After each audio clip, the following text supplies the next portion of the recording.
ایسا نہیں ہے کہ اسلام خون بہانے والا مذہب ہے یا اسلام کسی کی جان لینے والا مذہب۔ یہ صحیح ہے کہ رسول اللہ کی زندگی میں بھی ایسا ایلیمنٹ موجود تھا جو خون بہانے میں دلچسپی رکھتا تھا۔ عرب کی تاریخ یہ ہے کہ اسلام آنے سے پہلے بہت چھوٹی چھوٹی باتوں پر یہ لوگ برسوں لڑتے تھے، یعنی 30 برس 40 برس لڑتے تھے۔ عرب میں ایک لڑائی ہوئی، یہ میں بچوں کو سنا رہا ہوں میں، جنگ اوس و خزرج اس کا نام۔ جنگ اوس و خزرج کا معاملہ یہ تھا کہ ایک قبیلے کے سردار کا ایک باغ تھا، اس باغ میں وہ گیا ایک دن گھومنے اپنے باغ میں، تو اس نے دیکھا کہ ایک درخت کے اوپر ایک فاختہ نے جھونج لگایا ہے، ڈف، فاختہ ڈف کہتے ہیں، فاختہ نے جھونج لگایا ہے اور اس نے انڈے دیے،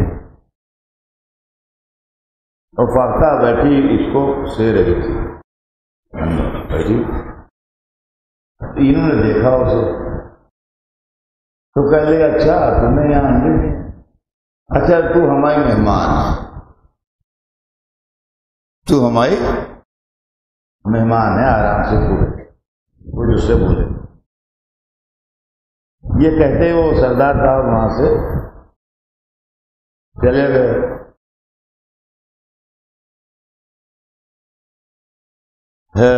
چلے گئے تو وہاں ایک دوسرے سردار کا اونٹ چل رہا تھا، وہ آ گیا وہاں اس باغ میں، اس نے درخت کو جو منہ مارا تو اس کا جو جھونج تھا وہ نیچے گر گیا، اور اس کے پیر کے نیچے آ کے وہ انڈے ٹوٹ گئے۔ چونکہ انہوں نے اس کو مہمان کہا تھا جن کا باغ تھا، لہذا یہ اس کی خیریت پوچھنے دوسرے دن گئے، وہاں دیکھا تو جھونج گرا پڑا ہوا ہے، انڈے ٹوٹے پڑے ہیں۔ یہ غصے میں آگ ببولا ہو گیا، کہنے لگے یہ کس نے حرکت کی، ہمارے مہمان جو تھا۔ تو تحقیق سے پتہ چلا فلاں قبیلے کا اونٹ آیا تھا، اس نے منہ مارا تو یہ ہو گیا۔ انہوں نے اس قبیلے کے سردار کو کے لڑکے کو مار دیا۔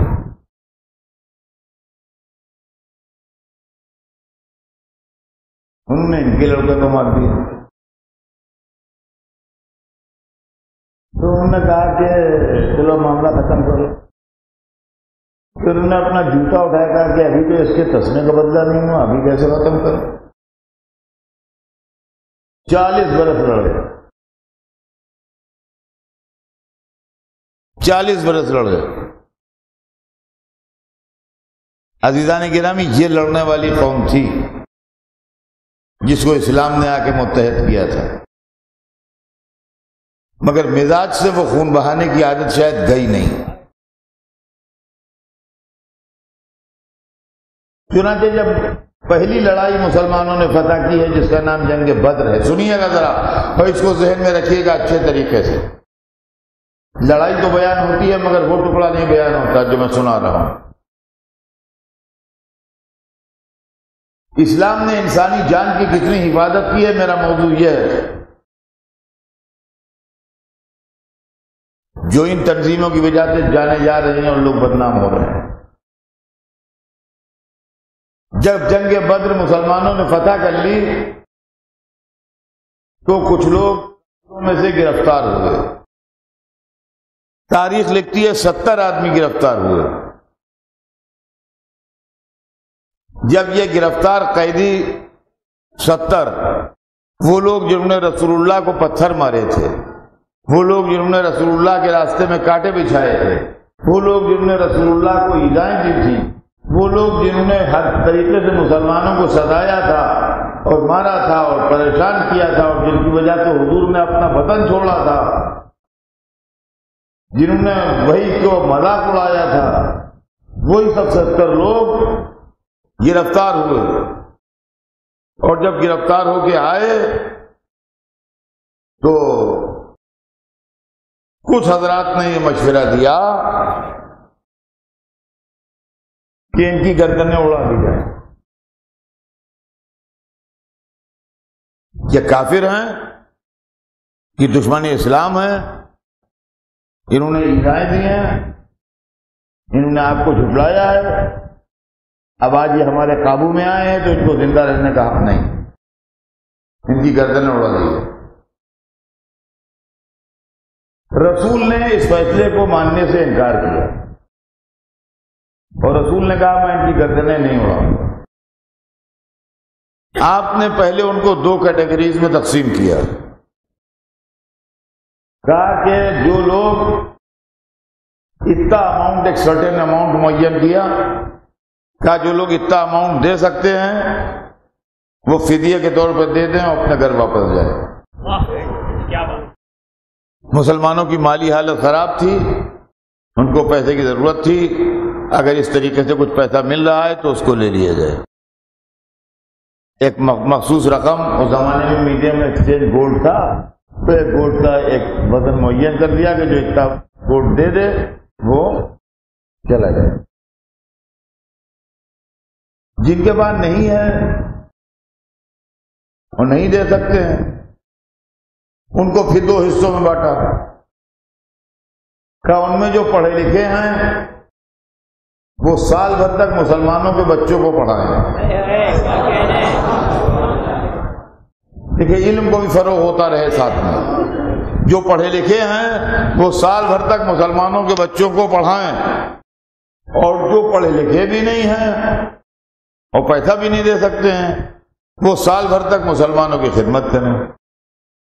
ایک سال جب پورا ہو جائے تو وہ لوگ بھی اپنے اپنے گھر چلے جائیں، مارا کوئی نہیں جائے گا. اور جو لوگ پڑھائیں گے یا خدمت کریں گے وہ ان کے کھانے پینے کی ذمہ داری ان کا ہوگی، جو ان کو رکھیں گے اس کا بھی انتظام کر دیا. اس طریقے سے کر کے رسول اللہ نے ان 70 آدمیوں کی جان بچائی. اب آپ بتائیے، اسلام اگر خون بہانے والا دین ہوتا تو یہ 70 آدمی مار ڈالے جاتے کہ بچائے جاتے. دوسرا موقع جہاں کے اوپر ہم یہ منظر دیکھتے ہیں وہ یہ ہے کہ جب سرور کائنات مکے میں فاتح کی حیثیت سے داخل ہوئے تو مکے میں وہ مرد بھی موجود تھا جو زندگی بھر لشکر لاتا رہا رسول کے خلاف، اور وہ عورت بھی موجود تھی جس نے حمزہ کا کلیجہ چبایا تھا. دونوں موجود تھے. دنیا کا دستور یہ ہے کہ جب کوئی فاتح کسی شہر میں داخل ہوتا ہے تو اس شہر والے سفید پرچم لہرا کے ان کی بھیک مانگتے ہیں، اور فاتح کی تلوار رکتی نہیں ہے، گلے کاٹتی رہتی ہے. لیکن ہمارا رسول وہ اکیلا فاتح تھا جو مکے میں خود سفید پرچم لے کے داخل ہوا تھا کہ میں امن کا پیغامبر بن کے آیا ہوں، پرچم کاٹتے ہیں.